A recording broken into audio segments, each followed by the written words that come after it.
ya con la entrevista próxima que tenemos. Gracias, Eva. Está con nosotros Lorenzo Ramírez, periodista económico. Lorenzo, ¿qué tal? Muy buenos días. ¿No te recuperas? ¿No te recuperas, José Antonio? No, estoy mejorcillo, ¿eh? Sí, ayer te veía complicado. Digo, ayer no acaba el programa.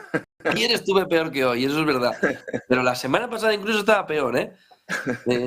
Aquí, bueno, ya sabes, algunos tenemos que trabajar para levantar el país. Con estos datos de productividad que tiene España, la verdad, hay que seguir arrimando el hombro. Y no lo van a cambiar, ¿eh? Luego te enseño, si quieres, un anuncio que saca el gobierno y lo comentamos. Midterms, hoy, 8 de noviembre. ¿Cuánto se juega Biden? ¿Cuánto se juega la economía? ¿Cuánto se juega ese anuncio que ha hecho Trump de que el día 15 de noviembre va a anunciar algo que va a sorprender? Es decir, que pudiera poner encima de la mesa que vuelve a presentarse en las próximas elecciones. ¿Qué nos jugamos hoy en esas elecciones de medio mandato en Estados Unidos? Yo, en este caso, ahora hablamos un poco más del aspecto económico, pero yo creo que el principal problema aquí es el tema de la legitimidad del resultado. Pero no ya porque se pueda producir algún tipo de fraude, que hay mucho run sobre esto, sobre todo después de las elecciones de Brasil, las famosas elecciones de 2020, las presidenciales, sino porque hay un elevado componente, hay un elevado volumen del pueblo de Estados Unidos que no va a creer en esa limpieza de las elecciones, a no ser que el Partido Republicano logre una victoria pues que le permita manejar ese Congreso y ese Senado, ¿no? Yo creo que ese es el principal problema que hay en estos momentos. Yuval Noah Harari, uno de los gurús de Silicon Valley, decía en una reciente entrevista, precisamente Financial Times lo comentaba esta mañana, está en juego esa legitimidad de la democracia en Estados Unidos. Y fíjate que no estamos hablando de China, no estamos hablando de algún país subdesarrollado que tenga una democracia joven, estamos hablando de Estados Unidos, la primera democracia del mundo, ¿no? Eso es fundamental para entender lo que puede ocurrir en los próximos días. Hay un voto por correo que está bajo sospecha, ha habido varios documentales en Estados Unidos, siempre desde el ala un poco republicana, desde el ala más derecha, ¿no?, del espectro político, pero hay muchos estadounidenses que no creen en esa limpieza y recordemos que hay 41 millones de votos por correo que han sido ya enviados, ¿no? Si a eso le unimos los problemas que va a haber seguro en el recuento en Pensilvania, de hecho ya Biden ha anunciado que no se dan los resultados. Dice, no se van a dar los resultados. Yo he estado mirando la hemeroteca porque al final, aunque peinemos canas, somos relativamente jóvenes, siempre se han conocido los resultados en las horas posteriores. Algún estado a lo mejor, si el recuento está un poco más ajustado, pero el problema ahora adicional que hay es el tema del voto por correo. Nunca había habido tanto voto por correo y ese sí que hay que abrirlo a mano y aquí no valen las maquinitas, ¿verdad?, para saber lo que ha votado cada uno. Cuidado con Pensilvania. De hecho, han sacado a Obama ya a pasear por allí por Pensilvania. Georgia, ¿no? Sí, Arizona también, cuidado con Arizona. Que son los de la otra vez, son los mismos. Claro, es que es ahí donde el resultado es justo y donde cualquier pequeño problema, ¿no?, en ese recuento, vamos a llamarlo así, pues puede indicar. Lo que pasa es que las midterm permiten una segunda vuelta, que se suele hacer en diciembre, y que paliaría un poco lo que sucedió en las últimas elecciones con ese parón de repente a las 6 de la madrugada hora española, donde ¿aquí qué pasa? Pues mañana nos puede pasar algo parecido. Fíjate que hay una paradoja que nadie está analizando y es, si Trump no cree en la limpieza de las elecciones, ¿por qué se presenta? Es decir, hay una duda, ¿no? Dicen, bueno, puedo hacer un anuncio, se puede presentar. Bueno, si estás diciendo que te robaron las elecciones, ¿por qué te presentas otra vez? ¿Qué te hace pensar? Claro.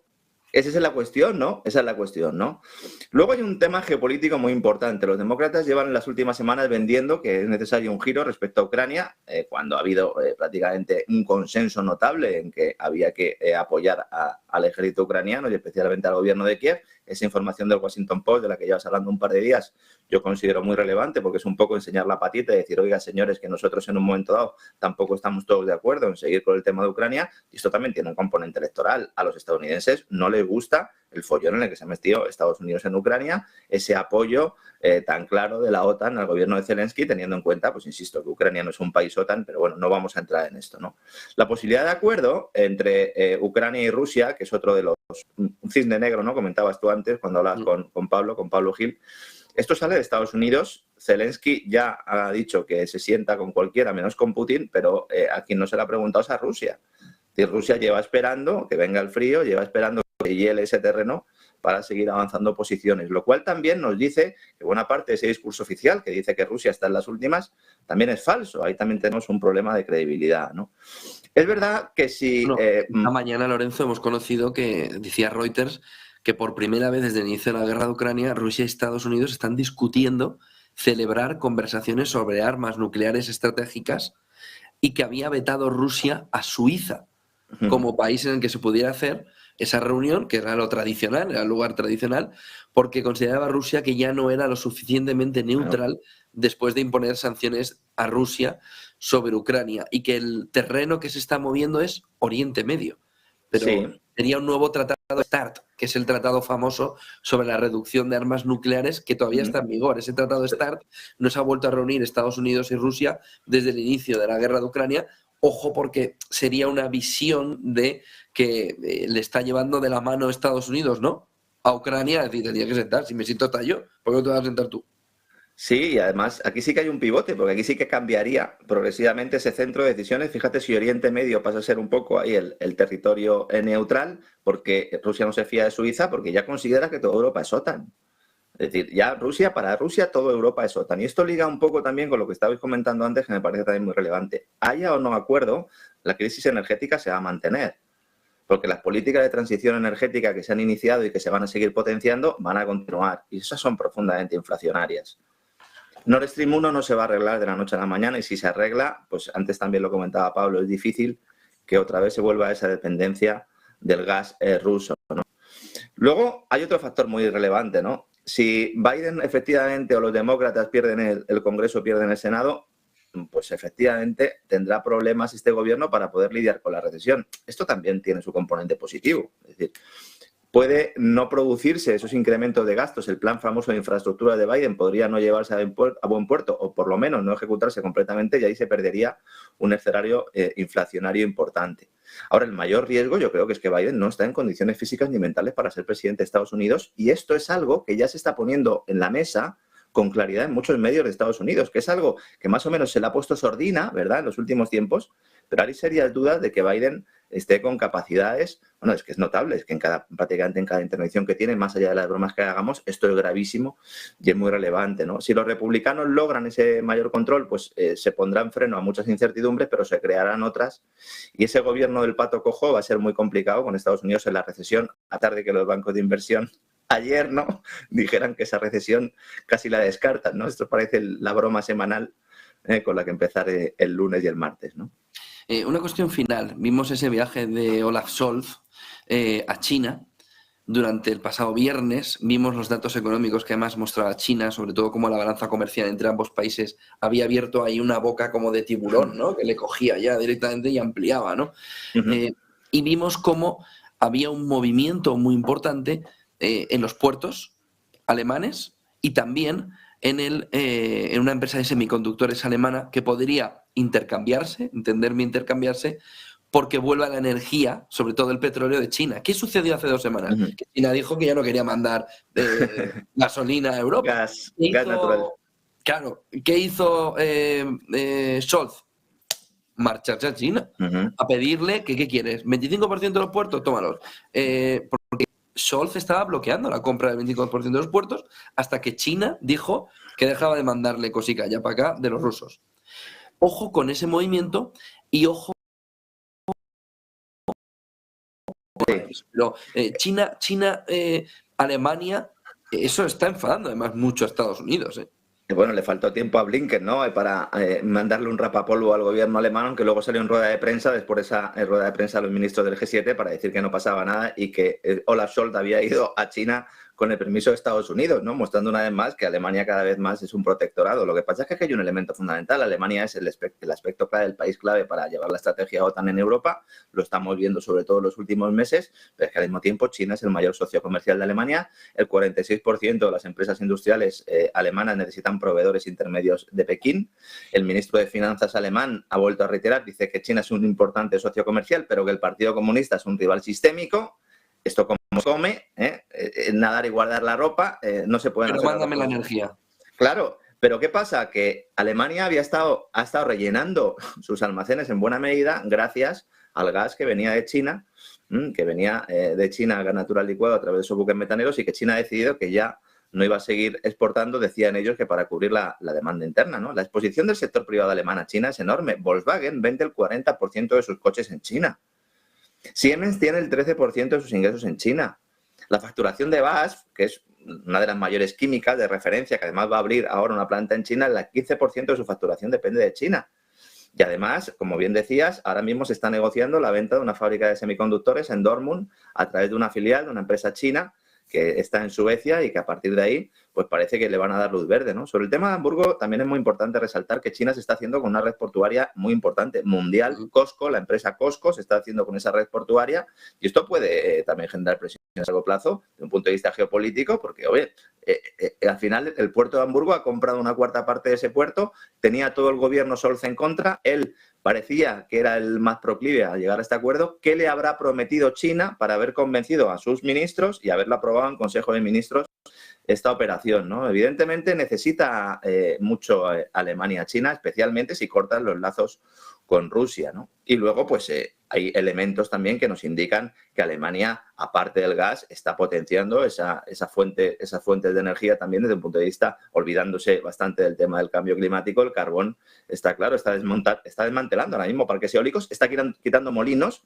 para ampliar minas de lignito. El lignito es el carbón que más contamina cuando se quema y en eso está Alemania. Entonces, son movimientos muy importantes que si los analizamos todos desde el punto de vista de malos y buenos, pues no vamos a comprender realmente todos los detalles y todos los matices que tiene, ¿no? Último punto. Cuéntanos qué es esto del pelotazo verde. Si ya teníamos suficiente que no conseguíamos distribuir bien los fondos europeos, hoy hay un artículo espectacular en Financial Times, espectacular por cómo dejan a la ministra, la vicepresidenta económica, en que le dice, bueno, es que le hemos preguntado por Volkswagen y ha dicho, mejor no comento. Lo ponen literalmente. En el que dice Financial Times que de los 140.000 solo han llegado 27.000 y de los 27.000 casi el 80%, 79 y pico, están en manos de la administración pública.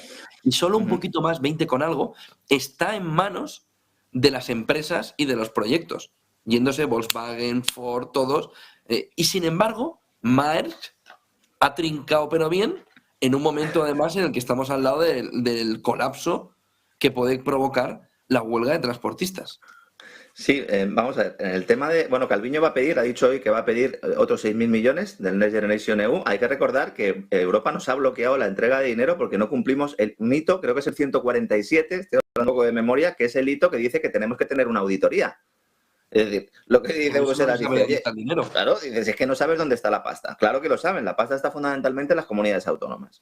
El poco dinero que está yendo a empresas está yendo pues, a determinadas compañías y por eso sale ese anuncio de Maersk. Vamos a ver, las navieras ahora mismo son un oligopolio tremendo y se han forrado con la pandemia, hay que hablar claro. De hecho, Maersk, en el primer semestre de este año, del 2022, ha tenido un beneficio de 15.100 millones de euros. Es decir, Maersk tiene dinero para invertir en lo que considere necesario. Si, como es el caso, quiere abrir unas plantas de producción de hidrógeno verde en Galicia y Andalucía, bueno, pues que venga Maersk y que ponga la pasta encima de la mesa y que las construya. En lugar de eso, el gobierno español le va a dar 10.000 millones de euros de esos fondos Next Generation EU, menos mal que son la parte de las transferencias y no de los créditos, porque si no encima tocaría devolverlo, aunque en todo caso lo pagamos los contribuyentes, y se lo va a llevar calentito, mientras que los hogares están con el agua al cuello, las pymes están destruidas y efectivamente, como dices, hay unos fondos estructurales o unos fondos Next Generation EU que se están gastando fundamentalmente en empresarios amiguetes del ayuntamiento de turno, sindicatos y en políticos, en cambiar aires acondicionados de sedes sindicales. Pero es que el problema es aún mayor. Te voy a dar una exclusiva, ya sabes que yo siempre te doy alguna exclusiva. En estos momentos, en las administraciones públicas españolas hay orden de gasto a discreción para gastar el dinero de los fondos porque se les acaba el tiempo y las partidas no están completas. Están presionando los dirigentes políticos a los funcionarios para gastar en lo que sea. No dan abasto para gastar el dinero de los fondos. Como siempre, no han hecho el trabajo. ¿Te acuerdas que nos presentaban unas tablitas muy buenas en las que nos decían en qué se lo iban a gastar? Falso, absolutamente falso. No saben en qué gastarse el dinero. Van a y ahora, bisnietos. Claro, es que, y si no una auditoría, pues imagínate bueno, no sé cómo llamarlo, ¿no? Seguramente el anuncio que me vas a poner ahora tiene algo que ver con los derrochocólicos, ¿no? Esto sí que es derroche. Sí quería poner. Esto sí que es derroche, ¿no? Porque ahora el gobierno dice que somos unos derrochadores y alcohólicos al mismo tiempo y que por lo tanto gastamos demasiada energía. No sé si lo podemos ver. ¿Podemos ver el vídeo? Yo creo que sí. Vamos a ver el vídeo que hemos visto esta mañana, ese anuncio del gobierno sobre los derrochos o no sé qué, que parece que se saquen a ellos mismos. Tenía que haber salido Sánchez en batica y con la pantufla aquí en la Moncloa. Vamos a verlo. Hola, me llamo Pablo y soy derrochólico. Siempre pongo la calefacción al máximo y luego voy por casa en calzoncillos. Yo soy Ana y también soy derrochólica. Voy en coche hasta por el pan y apuro mucho las marchas. Lo siento.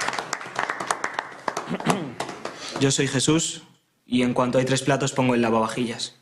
Es que no puedo verlos sucios. Yo voté en contra de instalar placas solares en la comunidad de vecinos. Sé que hice mal. Yo voté en La contra de realidad- instalar placas. Es decir, pero aquí tenía que haber salido Sánchez en el Falcon, yendo de conciertos. Claro, es que la realidad supera la ficción. Es que el gasto que tienen los propios miembros del gobierno, la propia Calviño, la propia Montero en sus domicilios, es un gasto enorme. En el caso de Calviño estamos hablando de más de una decena de más de 10.000 millones de euros, ¿no? Que estamos hablando, vamos a ver, más de 10.000 euros, ¿no? El gasto energético que tiene Calviño, según publicó el medio El Debate, ¿no? Hace relativamente poco, ¿no? Estamos hablando de un proceso de ingeniería social en el cual se nos intenta convencer de que las restricciones que tenemos, de que los problemas en los suministros de materias primas se solucionan si nosotros consumimos menos. Entonces vuelve ahora el debate, ya te acuerdas, en el 2008, han vivido ustedes por encima de sus posibilidades. Y ahora lo que nos dicen es, consumen ustedes energía por encima de sus posibilidades. Y además son mala gente, porque ustedes están destruyendo el medio ambiente. Y mientras ellos, pues siguen a todo tren, van a las cumbres estas climáticas en unos cochazos que no veas, siguen gastando como si no hubiera un mañana y viven completamente fuera de la realidad. El problema no es que estos señores saquen estas campañas, es que puedan funcionar. Bueno, Claro, el problema si uno- es que estas campañas valen un dineral, Lorenzo. El problema es 100 que mi- mira, gastan un se han gastado dineral en 100 insultar a los ciudadanos. Es que- Ahora mismo las administraciones públicas españolas son el primer anunciante de España. Acaban de salir datos, 100 millones de euros al año es lo que se están gastando en todas estas campañas, que además luego se les dan amiguetes, porque además el tufo ese que tiene, ¿verdad?, es de esas empresitas que son amiguitas del gobierno y que hacen este tipo de campañas. es que se Nos toman gastan por un dineral tontos. en insultar a Nos la gente, Lorenzo. Claro, nos toman por tontos. Depende de nosotros que nos consideremos tontos o que empecemos a levantar la cabeza. Porque Te nos llevarías están una llamando, sorpresa, ¿eh? nos están Es llamando que imbéciles. a Iberdrola ¿no? se lo dijo a los ciudadanos, ¿eh? Sí, bueno, el de Iberdrola, el señorito Galán, le dijo a los ciudadanos que eran imbéciles los que no estuvieran en la tarifa. Tontos. Ujú. Tontos. Por no estar Bueno, en a lo el mejor- mercado que ahora todo el mundo está volviendo. Sí, una Iberdrola que, por cierto, se juega mucho en el plan que hemos comentado al principio, en el plan Biden. Es una de las empresas que más dinero pues quiere lograr de ese plan de infraestructuras y que si finalmente los demócratas pierden pues esa mayoría, van a sufrir. Cuidado que hay muchas compañías españolas que están esperando semana a Estados Unidos. Grandes constructoras, ACS, Acciona también, Iberdrola. Hay muchas compañías que están esperando eso, aunque Iberdrola es de las primeras posicionadas. Así que muchas cosas, como siempre, José Antonio, que te mejores. Toma calditos de mamá, calditos. Yo también estoy Eso regular. hago. No fastidies. Sí, ahí Todo va estamos, en ahí aumento estamos. con la llegada del invierno, ¿eh? Cuidado con la llegada Bueno, del invierno, que bueno, es que, vamos a ver, el tema del anuncio también es muy relevante porque el gobierno no quiere que pongamos la calefacción.